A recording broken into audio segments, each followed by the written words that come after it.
came here to be scared, right? I can't arrest people for doing their job. Welcome to HellFest. So, I just went and saw HellFest, which in short is an 80s style slasher flick shot in 2018. It starts off with Natalie, Brooke, Taylor, and their 3 boyfriends. I'd get into more detail about them, but they are literally referred in almost all summaries I found as the boyfriends. So, the premise of this movie is that there's a mass serial killer on the loose at a scary-centric theme park, sort of like haunted mazes and whatnot that you would find in smaller towns. Natalie, our main protagonist, witnesses this serial killer gutting another female in one of the mazes. She passes this off as all part of the show, but seems to feel uneasy about the whole situation. You can just do it.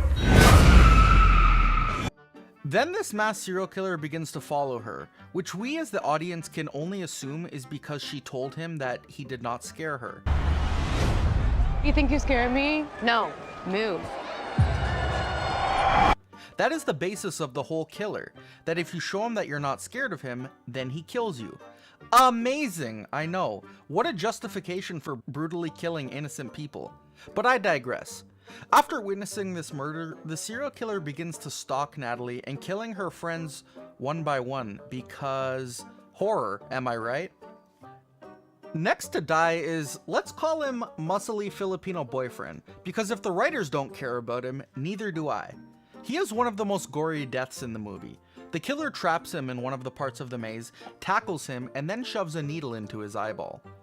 I'll mention quickly that my favorite part of this movie was watching the characters die.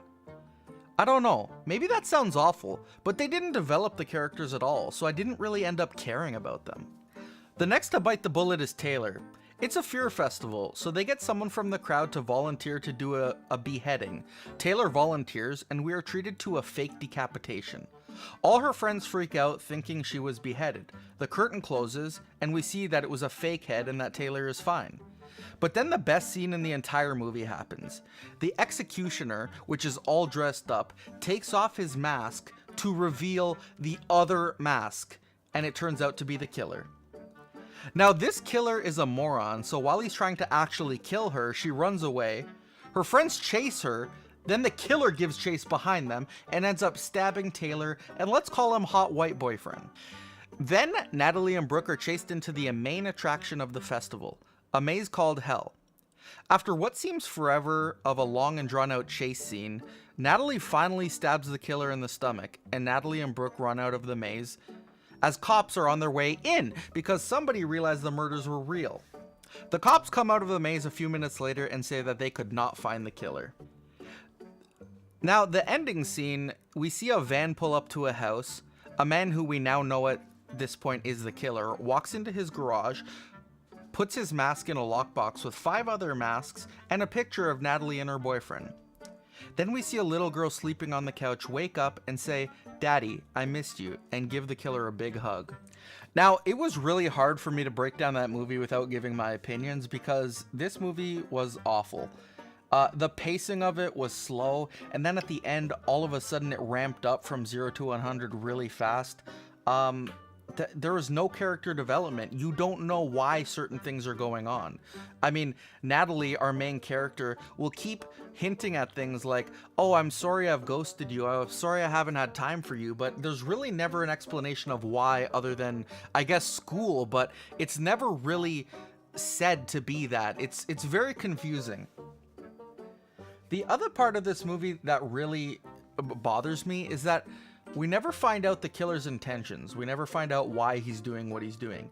He's killed 5 or 6 people in this park, and the 2 reasons that we know that he killed is because the 2 girls said that "you're not scaring me."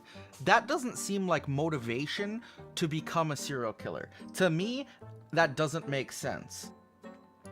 There was a couple beside me making out for half of the movie, and I was way more into their situation than I was the movie. I never really got immersed. Like, usually I'd get really angry if I'm at a movie, somebody's talking or ruining my immersion, but I never got immersed in this. I never cared about what happened because it was awfully written.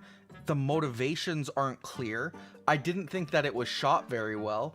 I really think that this movie, I don't think it should have ever hit theaters. I think this was a straight to DVD right from the get-go.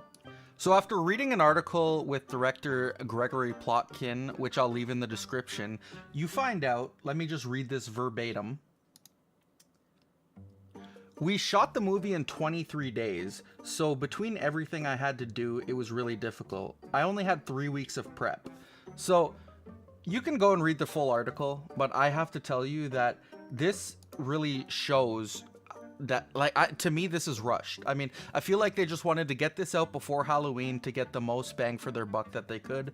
You know, I understand that movies shoot fairly quickly, but it just 3 weeks of prep and 23 days of actual filming. You can see it. You can see it in how the movie plays out. So if you read further on in the article, you get this gem. So this is the interviewer asking, so at a key moment, we see the killer has some other masks. Are these hints for a sequel or a prequel? And the director says, both. One of the masks you see is the one from the first kill in the movies, which was a few years in the past. If, knock on wood, we're lucky enough to have sequels, then I have prequels and sequels in mind. I just have to say, please God, no.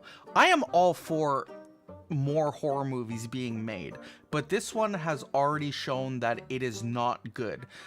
I don't like when directors and writers pre-plan sequels and prequels before they even know if a movie is good. You can tell from the get-go, and definitely by the ending, that all this movie was a cash grab. They wanted to cash in on the 80s style slasher flick and try and bring it back, and I think it was done very poorly. If you've seen an 80s style slasher flick, whether it be Halloween, Scream is more of a 90s one, but Scream is a good one, you've seen it done better than this movie. All in all, I'm gonna give this a 2 out of 10. I think that this movie was poorly done. I was bored. I was watching the guy mack his girlfriend beside me, and then I mean, even just saying that, I sound like a creep, but you know, it was more interesting than what was happening on screen. As someone who really enjoys movies, you don't want that. I live for the immersion. I want to feel empathy. I want to go into a movie, see what a character is going through, and instantly put myself in their shoes, and I didn't get a second of that. So I hope you guys enjoyed this little breakdown of the movie. If you think I should see a newer movie coming out, or you want me to review a movie that you enjoy, leave it in the comments below, and if I pick it, I'll definitely give you a shout out. Thank you guys for listening, and I'll see you next time, horror movie fans.